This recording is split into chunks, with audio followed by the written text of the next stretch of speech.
আসসালামু আলাইকুম বন্ধুরা। অনেক অপেক্ষা করার পর কিন্তু বাংলাদেশ আনসার ব্যাটালিয়নের ২৭তম ব্যাচের নতুন করে নিয়োগ বিজ্ঞপ্তি প্রকাশ করা হয়েছে। আপনারা স্ক্রিনে যে নিয়োগ বিজ্ঞপ্তিটি দেখতে পাচ্ছেন, এই নিয়োগ বিজ্ঞপ্তিতে অনলাইনে আবেদন করতে আপনাদের কি শিক্ষাগত যোগ্যতা এবং শারীরিক যোগ্যতা লাগবে এবং অনলাইনে আবেদন করতে বয়সসীমা কত লাগবে এবং অনলাইনে আবেদন করতে আপনাদের কত টাকা খরচ হবে এবং কোন লিঙ্কের ভেতরে ঢুকে অনলাইনে আবেদন করতে হবে এবং অনলাইনে আবেদনের শুরুর তারিখ কবে, শেষের তারিখ কবে, সেই সকল বিষয় সম্পর্কে বিস্তারিত থাকছে এই ভিডিওতে। ভিডিওটি ধৈর্য সহকারে দেখলে আশা করি বুঝতে পারবেন। চলুন কথা না বাড়িয়ে ভিডিওটি শুরু করা যাক। আমি প্রথমে যে বিষয়টি নিয়ে আলোচনা করব সেটি হলো আপনাদের বয়স। আপনাদের যাদের বয়স 20/8/2025 খ্রিস্টাব্দ তারিখে 18 থেকে 22 বছরের মধ্যে হবে, তারাই কিন্তু এখানে অনলাইনে আবেদন করতে পারবেন। এবং বৈবাহিক অবস্থা অবশ্যই অবিবাহিত হতে হবে এবং শিক্ষাগত যোগ্যতা কোনো স্বীকৃত বোর্ডে ন্যূনতম মাধ্যমিক স্কুল সার্টিফিকেট, এসএসসি বা সমমান পরীক্ষায় উত্তীর্ণ, মানে আপনি এসএসসি পাস হলেই এখানে অনলাইনে আবেদন করতে পারবেন।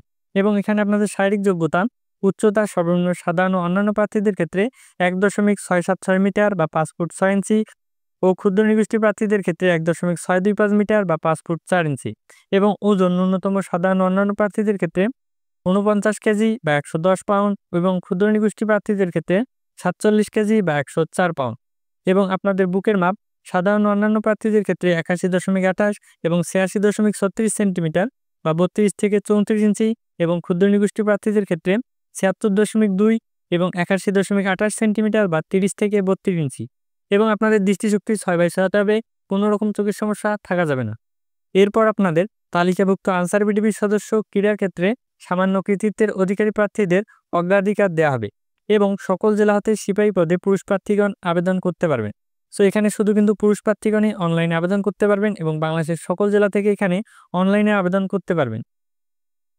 এখানে আপনাদের অনলাইনে আবেদন শুরু হবে ৬ আগস্ট এবং অনলাইনে আবেদন শেষ হবে ২০ আগস্ট ২০২৫।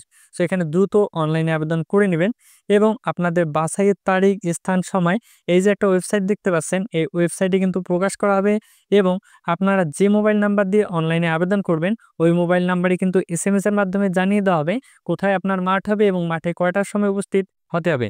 এবং আপনাদের প্রার্থীদের মেডিকেল লিখিত পরীক্ষায় অংশগ্রহণ, এগুলো আপনারা পড়ে নেবেন। এরপর সনদ ও কাগজপত্র, মাঠে কী কাগজপত্র নিয়ে যেতে হবে এই বিষয় সম্পর্কে আমরা নতুন একটি ভিডিও দেব। এরপর আপনাদের প্রশিক্ষণের স্থান, মেয়াদ ও সুযোগ সুবিধা, এগুলো আপনারা ভালো করে পড়ে নেবেন।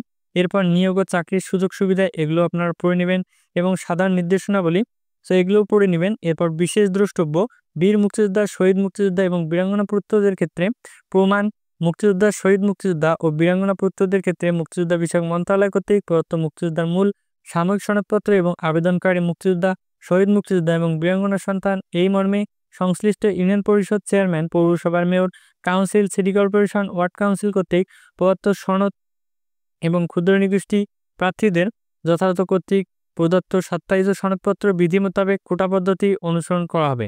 এ নিয়োগ প্রক্রিয়া চলমান অবস্থায় সরকার বিদ্যমান বিধিবিধান, কোটা পদ্ধতি, বয়স ও অন্যান্য বিষয় কোনো প্রকার আদেশ জারি হলে তা যথাযথভাবে অনুসরণ করতে হবে।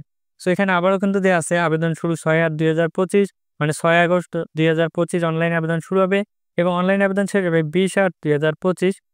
দ্রুত অনলাইনে আবেদন করে নেবেন। আর এখানে আপনাদের অনলাইনে আবেদন করার জন্য এই যে একটা লিঙ্ক দেখতে পাচ্ছেন, এই লিঙ্কের ভেতরে ঢুকে অনলাইনে আবেদন করতে হবে। আমি লিঙ্কটি ডেসক্রিপশন বক্সে দিয়ে দিব। ভিডিওটি এ পর্যন্তই। ভিডিওটি যদি ভালো লেগে থাকে তাহলে অবশ্যই লাইক দিবেন আর অবশ্যই আমাদের চ্যানেলটি সাবস্ক্রাইব করে আমাদের সঙ্গেই থাকবেন। এখানে প্রতিনিয়ত সরকারি চাকরি নিয়োগ বিজ্ঞপ্তি এবং ডিফেন্সের চাকরি নিয়োগ বিজ্ঞপ্তি সম্পর্কে ভিডিও আপলোড করা হয়। ধন্যবাদ সবাইকে, ভালো থাকবেন, সুস্থ থাকবেন, সবার জন্য শুভকামনা রইল। আর কেউ কোথাও না বুঝে থাকলে অবশ্যই কমেন্ট বক্সে জানাবেন, আমি অবশ্যই আপনাদের কমেন্টে রিপ্লাই দেব।